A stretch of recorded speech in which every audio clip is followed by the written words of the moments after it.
This game is crucial when you look at the NFC East race, and Washington and Dallas squarely in it. They play each other 2 more times in the next 3 weeks, or 2 times in the next 3 weeks. Mina, what specific matchup in this game, though, are you most excited to watch? I'm really excited, just as a football fan, to see how Dan Quinn, the Cowboys defensive coordinator, uses Micah Parsons in this game. Yeah. Parsons, he's almost like a first world problem. He's so good at so many things.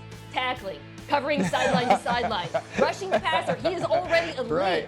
That Dan Quinn has to decide, okay, well, which one of those things do I want to take advantage of, especially with DeMarcus Lawrence and Randy Gregory playing in this game. For me, matchup will affect it a lot. Like, we know the Washington football team wants to run the ball. They want to run a lot of short passes, a lot of screens. So in many ways, you do want to use Parsons off the ball where he can impact the play, but you also want to use him situationally as an edge rusher, disrupting the quarterback because he's so good and he can force Taylor Heineke into some of those interceptions that he's been tempting fate with. So I'm just really, really looking forward to seeing how he's deployed in this game, but also every week.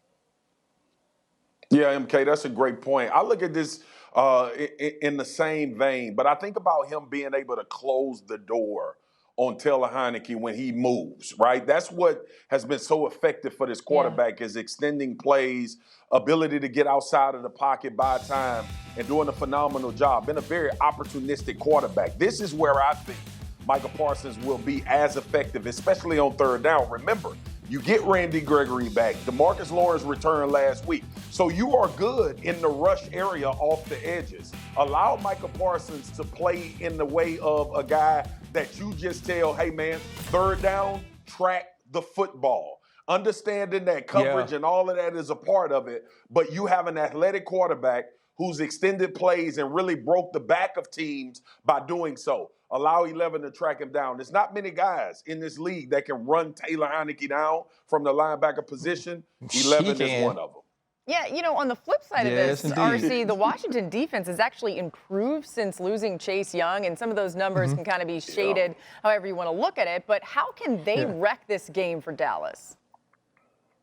It's about creativity. Listen, this offense hasn't been the same since Dak returned from injury. And now you have a banged-up Tony Pollard. Ezekiel Elliott is dealing with a knee injury. And you have a quarterback that just hasn't looked right. He hasn't looked comfortable. And the creativity, what I mean is the way that they've used these 3 safeties to create pressure. Now we get fire zone. Now you get full pressure. Now you get zero-man pressures. These were things we weren't seeing early on in the season. Jack Del Rio was a little bit lazy. You just heard Mina and Marcus talk about Dan Quinn and his ability to use a freak. Well, when Jack Del Rio had his freak, the freaks didn't come out at night. The freaks didn't even come out at 1 o'clock. They were just like, go rush forward and let's see what we want to do.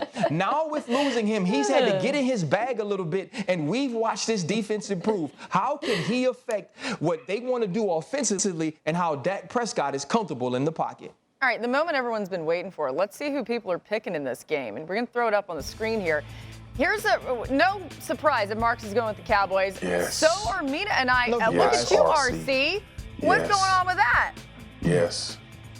Well, you know what, guys? Sometimes you got to rock the boat. And I've just been watching this Washington football team, and teams have momentum, and now teams feel like, you know what? We can play with the Dallas Cowboys. This isn't the first 7 weeks of the season when Marcus was sitting pretty every Tuesday I came in there. Now he's starting to sweat a little bit. True. He's having to wear a little anti-shine every Tuesday at 4 o'clock to make sure he could go. So I'm going to go with the Washington football team. Thanks for watching ESPN on YouTube. For live streaming sports and premium content, subscribe to ESPN+.